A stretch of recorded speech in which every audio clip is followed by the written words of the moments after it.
Michelangelo was probably the most potent sculptor who ever wielded a chisel, but he was also a great painter and an architect too. Everything about him seemed monumental: his passion, his temper, his ambition. But he was also a deeply spiritual man and a sensualist whose heroic and erotic vision of the nude male body has perhaps never been surpassed.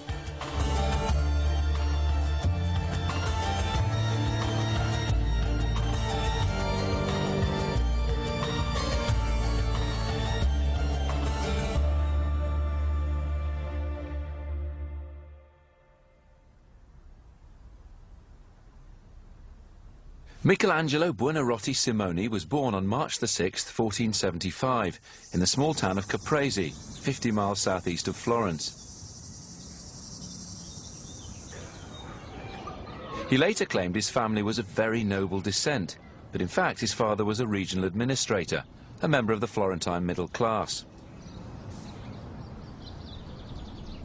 As a boy, Michelangelo was sent to a grammar school, but to his father's dismay, he showed more interest in drawing than in his academic studies.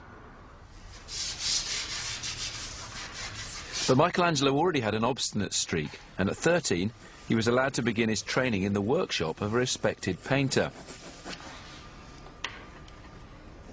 Under Domenico Ghirlandaio, he learnt the rudiments of technique, including drawing from the nude model, the start of his lifelong creative love affair with the human body. But after completing only the first year of his apprenticeship, he left to join the so-called Medici Academy. This wasn't so much a school, but a garden where the rulers of Florence housed their collection of classical sculpture, and where aspiring young artists came to work and train. A competitive bunch, their rivalry sometimes spilled over into violence. One young sculptor is said to have been so incensed by Michelangelo's arrogance that he punched him in the face, flattening his nose for life. The Medici Academy fostered in Michelangelo a lifelong love of sculpture, and he took up the hammer and chisel and produced his own work, this one, when he was just 17. It's called The Battle of the Centaurs, and it shows the classical struggle between reason and passion. Now, if we're being over-hard on the young artists, we might say that the background is very, very flat and the figures are slightly awkward in the way that they project outwards. But look again, and you see a real virtuosi who's able to convey this seething mass of forms, from the figures on the left-hand side, who hold rocks out of which they're made, projecting our eyes this way, and then we meander, serpent-like, across everything. The figures are really anatomically correct. If you look at the detail that Michelangelo renders them with, and he has this grid-like structure, but everything's breaking out of it. And what we see is an artist who's able to convey power, violence, sensuality and movement. And this is just a taster of what's to come. The young artist's skill so captivated Lorenzo de' Medici that he gave him a room in the palace and a salary of 5 ducats a month. Still in his teens, Michelangelo found himself at the very heart of the Florentine court. His patron, Lorenzo de' Medici, was the archetypal Renaissance prince, a patron of the arts, a scholar and a poet. At his court, philosophers and artists sought to revive the culture and thinking of the Greek and Roman past. Literally meaning rebirth, the Renaissance heralded a flourishing of art and scholarship, marking a significant shift in thinking, where man moved increasingly to the centre of his known world. But within a year, Michelangelo's patrons, the Medici family, had been banished, and Florence was declared a republic. In 1496, Michelangelo decided to try his luck here in Rome, and when he arrived here in the summer, he discovered an awe-inspiring mixture of pagan ruin, Christian monument, and bustling narrow streets set amidst open fields and vineyards. But there were even more interesting developments underground, with the excavation on a large scale of classical sculptures and antique treasure. Michelangelo already had a good knowledge of classical sculpture from the Medici collections. He'd copied a Roman Cupid so convincingly that it had been sold as an original antique. In the event, the buyer, one Cardinal Riario, was the man who gave the young artist his first commission in Rome, this sculpture of Bacchus.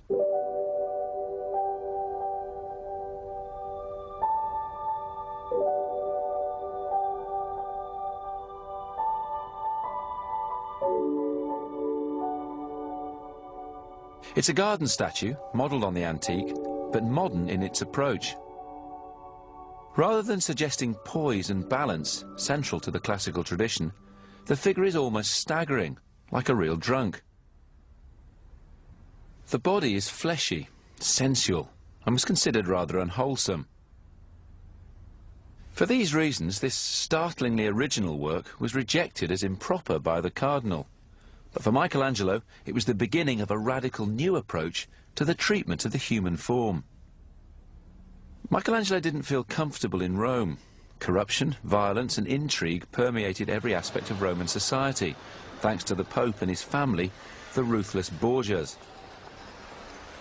He wrote to his father back in Florence, "They sell the blood of Christ by handfuls here, and have closed the road to all goodness." However, in 1497, his fortunes turned when a French papal ambassador asked him to make a figure of the Pietà, the Virgin mourning her dead son. It's a sublimely carved work, demonstrating his skill at transforming marble into drapery and human flesh. Michelangelo, at 24, makes a sculpture suspended in eternal youth. He shows the Mother of Christ as if younger than her son. She shows no visible demonstration of grief. Her features are calm, and she holds out a hand in a gesture of contemplation. It's also Michelangelo's only signed work. A band across the Virgin's breast proclaims, "Michelangelo the Florentine did this."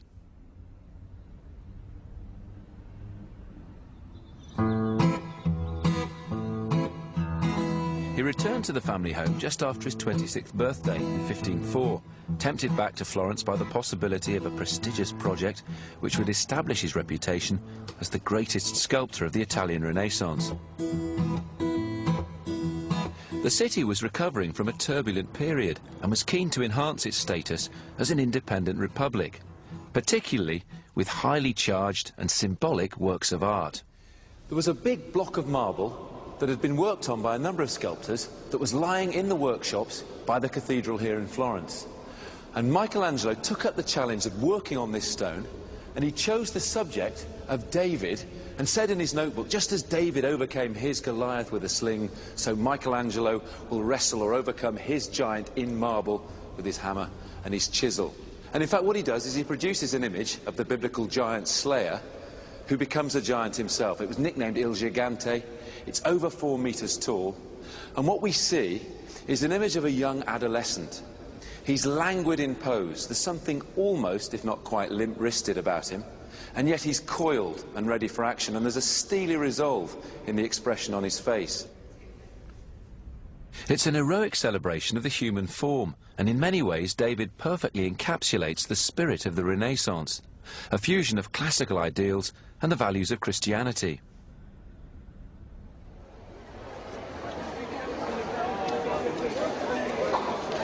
David made the arduous journey from the cathedral workshops here to the seigneurial palace, and he was pelted with stones, first of all by a pro-Medici faction, and then by a group of people of Christian moralizers who decided that a large sculpture that showed a naked male body was not appropriate for a prominent position. And this is an incredibly prominent position, just outside the seat of Florentine government. And in fact, there David stands like a guardian to Florence and the government. He stares south to Rome, from which the greatest political, economic and cultural threat came. And he remained there until the 19th century, when he was deemed to be so important he couldn't be exposed to the elements anymore, so a replica was put in his place. And here it remains, a symbol of republican virtue, of Florence, perhaps a symbol of mass tourism too, and of flawless male beauty, but ultimately the most universal symbol of artistic genius. Work on the marble David coincided with an exceptionally busy period of creativity, though much of it Michelangelo could never hope to finish. It was a problem which would dog him for the rest of his career. Sculpture was Michelangelo's great passion, and he was often disparaging about painting. Nonetheless, he had a supreme talent for it, and it was lucrative. And in 1504, he was commissioned to do this work to commemorate the marriage of the offspring of two major families in Florence, the Strozzi and the Doni. And this work is called the Doni Tondo. Tondo means the circular format that Michelangelo's used, which was common enough in late 15th century Florence, but his handling of the subject matter of the Holy Family is anything other than traditional. The first thing we notice is the background. What are these languid, sensuous, naked young men doing there? Well, in some ways, I think there's essentially a homoerotic charge going on there. But also, Michelangelo is depicting a classical world. A world divided by this threshold, this odd marble block, with the foreground, which is the Christian world. And on the threshold of the two worlds is the harbinger of Christ, is John the Baptist, with his little cross over his shoulder. And then we get to the Holy Family themselves, almost as if the three figures have been hewn out of a giant block of marble, but he puts flesh on them beautifully. He also slightly subverts or skews the traditional pyramidal format of the family. So Joseph and Mary hold their slightly wriggling young son. This is wonderfully graphic and real. The son is almost pulling at his mother's hair, making her eyes water. And then we notice her body, graceful but muscular, slightly in parallel with the male figures behind. But in the end, everything is subsumed in an overall vision that is all about the drama of painting itself. And in a way, he's setting out his stall as a great experimental painter as well as sculptor.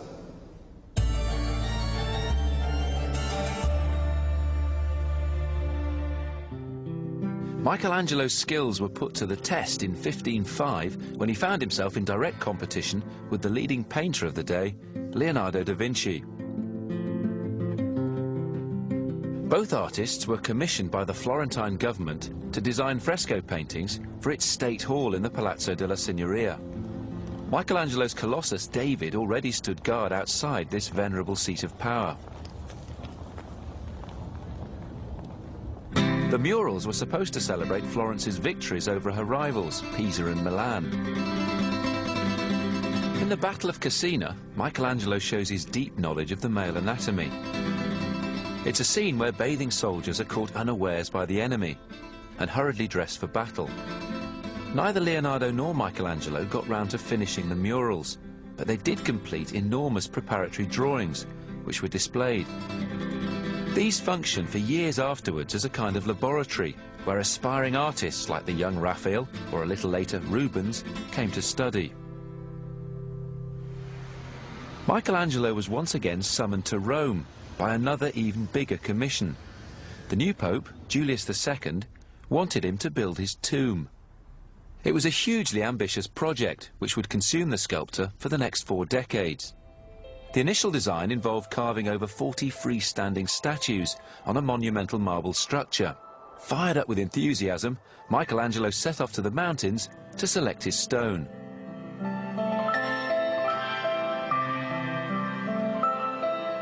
He came to Carrara, a quarry which had provided Europe with the finest white marble since ancient times.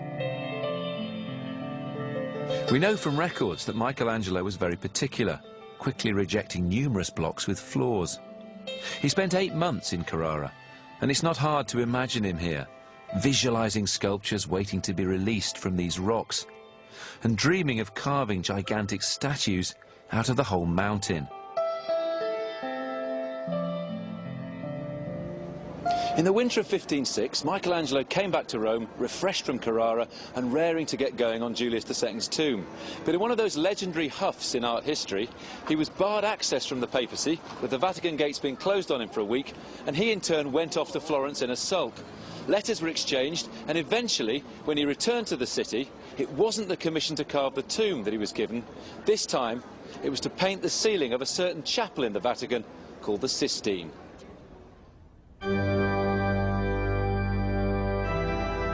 In 1508, under flickering candlelight, he began the monumental task of covering the ceiling of the Sistine Chapel, a surface of over 1,000 square meters, and painting over 300 figures. The image of him painting alone at the top of a scaffold lying on his back is pure myth. Given the speed with which he completed the commission, we know he must have used assistance. The vision, though, is totally his own.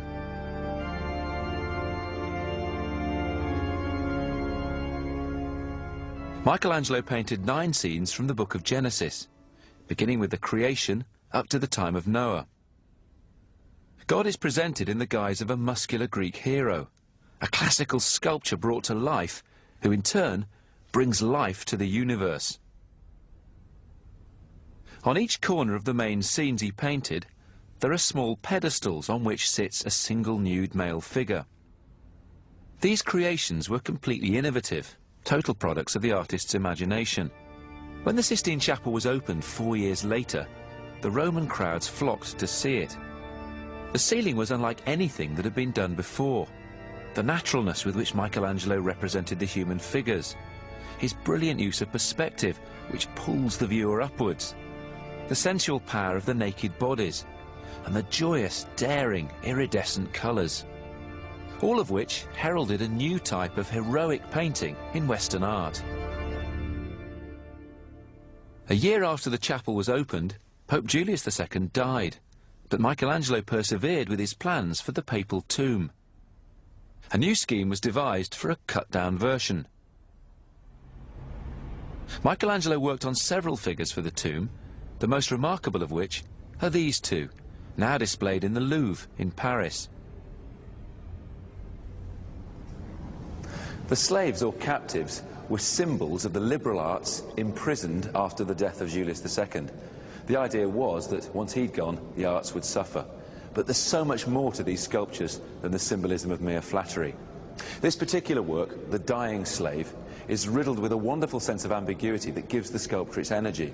For a start, Michelangelo conceived this work to go in a niche, so we look at it frontally. But in fact, it works fantastically as you walk round it too. It's called The Dying Slave, but equally, we could call it The Awakening Slave. Look at that tautness as the figure stretches up. It's as if the life is flowing into him, as well as the life perhaps is about to drain out of him. It's also a phenomenally sensual sculpture.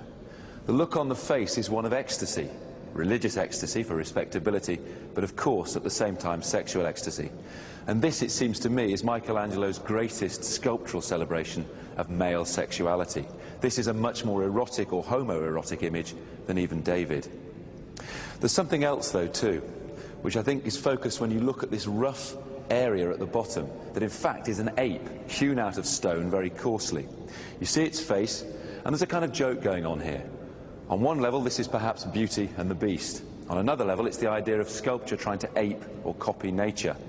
But thirdly, and I think most crucially, it's about process. The figure itself, so wonderfully finished with that kind of polish and sheen that make it look like a real human being, seems to emerge out of this rough stone. And it's the idea of Michelangelo back in Carrara, looking at blocks of marble, and in his imagination, in his creative mind, he sees an image inside the marble, and his job as a sculptor is to free or liberate that image. Michelangelo was now very famous. His work was increasingly sought after, even tiny sketches, and consequently he was rich and able to support his whole family. Nonetheless, he was loath to refuse commissions, and often had several jobs on the go at once. He worked frantically, frequently complaining in letters to friends of not having time to eat or even sleep. One of the most magnificent projects he did manage to complete was here, in the church of San Lorenzo in Florence. The Medici Chapel was commissioned by the new Pope, Leo X, as a tomb to glorify his own family. The result is an incredibly designed monument, showing Michelangelo's ability to fuse grandeur with intimacy. But Michelangelo's relationship with the Medici went sour when they realized he was a Republican at heart. Fearing for his life, he left Florence for good in 1534 and settled in Rome.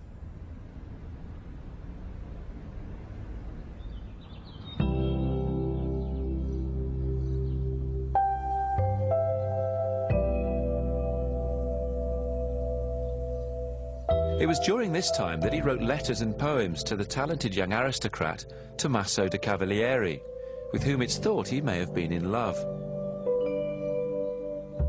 He found it hard to reconcile his homosexuality with his love of God and his deep desire for salvation in the next life. and nowhere was he able to express this conflict more clearly than in the final great work of his life. He returned to the scene of his earlier triumph, the Sistine Chapel, this time to paint the Last Judgment on the altar wall.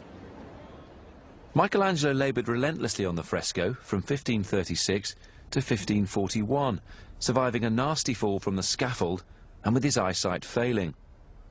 By any reckoning, it's an astonishing achievement, but all the more so for being the work of a man well into his 60s. As he'd done before, Michelangelo uses colour with great subtlety, but the style of the painting is more brutal than the ceiling of the chapel. Its mood is harsher, and its impact is much more disturbing. Christ isn't serenely enthroned at the centre. He's a young, muscular man of action, surrounded by a naked, seething mass of humanity. Many have seen the face of Michelangelo himself in the flayed skin which St. Bartholomew holds up.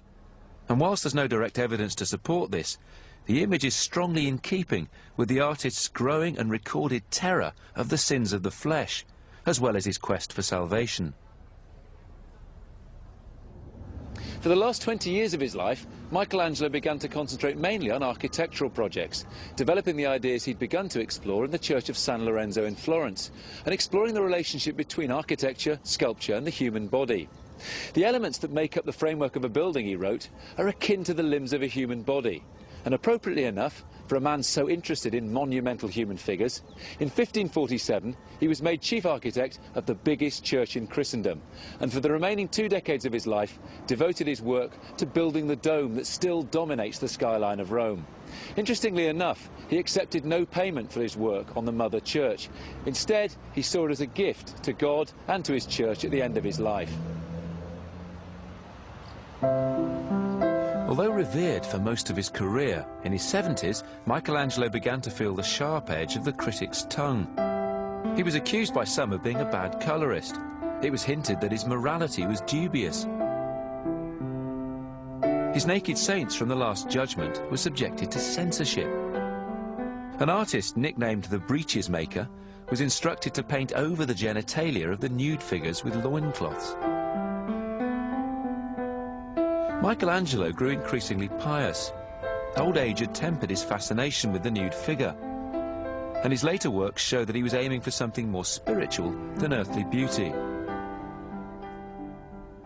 In the last week of his life, aged 89, he was working on a sculpture of the Virgin Mary mourning her dead son, another Pietà. Shortly after ordering a great number of his drawings to be burned, he died on the 18th of February, 1564. By the end of his life, Michelangelo seemed to have lost faith in his art, yet enjoyed a greater fame than any artist before him. In a way, though, he inspired a new kind of religion, which flourished over the next few centuries, art itself, whose devoted pilgrims still flock to see the work of the painter, sculptor and architect his peers called divine.